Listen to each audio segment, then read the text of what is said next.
Hi, I'm Alicia Jarabins, and I'm going to talk about one part of Mishle, the Book of Proverbs, which is Proverb 31, Eshet Chayil, the woman of valor. And my approach might be a little different from some of the other videos because what I do is create contemporary midrash based on ancient Jewish text, sometimes through poetry and sometimes through music. Um, and One of my main projects is called Girls in Trouble, which is a series of musical midrashim around stories of women in Tanakh. And I was asked to write one that was related in some way to Shabbat by an organization. And I thought, well, the woman character that's related most closely to Shabbat in my mind, even though it's more of an archetype than a character, is Eshet Chayil, because we traditionally sing this song on Friday night.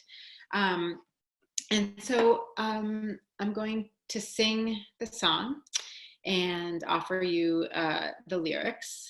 And I also want to mention that the music that I'm drawing from here, there's an American folk song called Dink's Tune, theoretically written by a woman named Dink.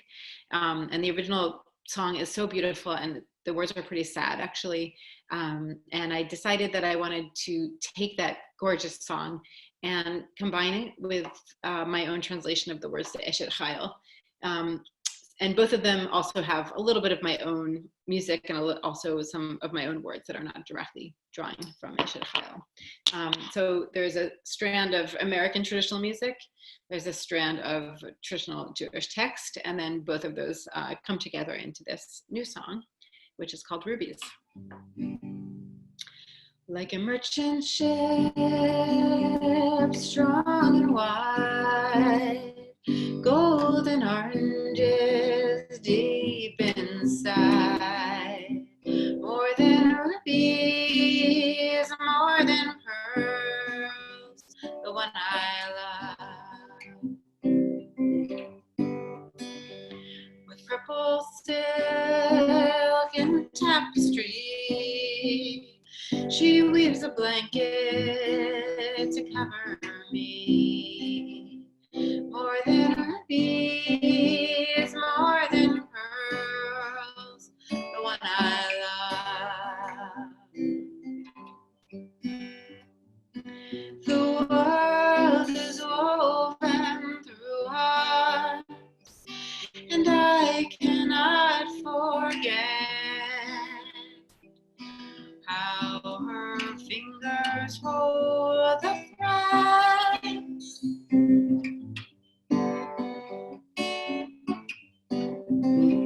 She buys a field, she plants a vine. Come the autumn, she makes her wine. More than rubies, more than pearls, the one I love. Let it rain, or let it storm, she keeps her babies safe and warm.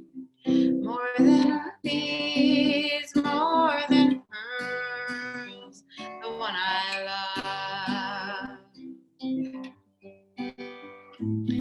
The world is woven through us, and I cannot forget how her fingers hold the thread.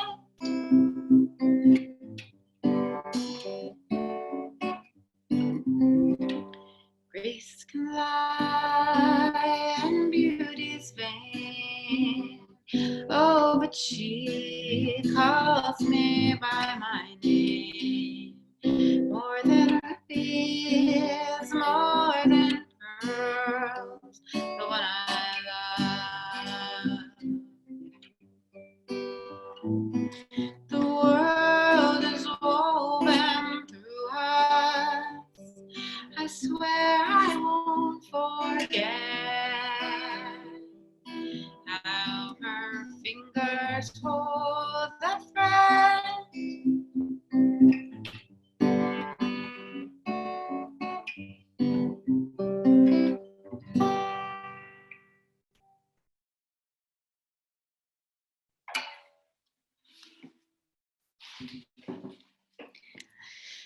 So I'll say a few things about this part of Mishle, of Proverbs.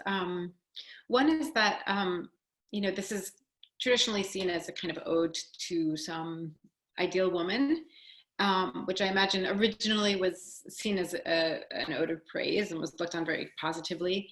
And in more recent years has also been looked at more critically as sort of a description of women's labor and how this woman is doing everything around the house and taking care of things outside of the house and really just kind of holding the whole world together.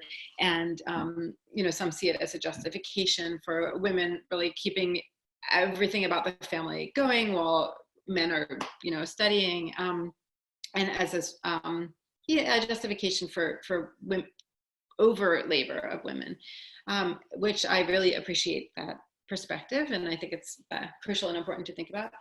And at the same time, when I chose to write this song, I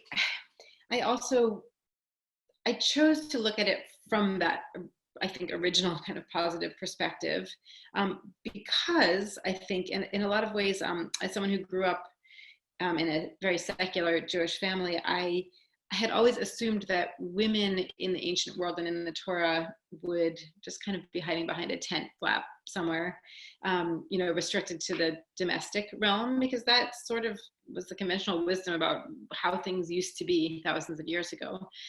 And I think there is a lot to be said for how much this, woman, this character, this archetype is engaged with the world, empowered to earn money. She seems to be financially empowered. She's kind of agriculturally aware, and she is domestically active. And I think it's painting a picture that actually resonates to me as a working mother, of a woman with a complicated, multivalent life, in which many parts are moving at the same time. And there's much to interrogate about, balance of labor.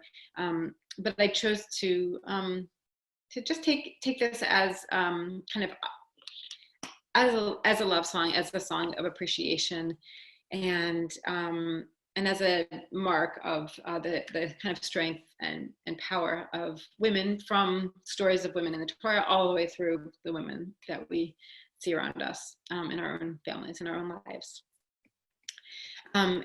In the second section of the song, so what we call the B part in music, the part that goes, "The world is woven through us," I chose to interweave a tradition of from another culture, of the Native American tradition of a kind of spider mother who's weaving the world, which to me felt like another kind of divine feminine archetype that I wanted to be, respectful and not appropriate that image, but hopefully just appreciate that image from within this song that's so rooted in my own culture, as an image of a woman who's weaving together the world and really weaving the world through her actions.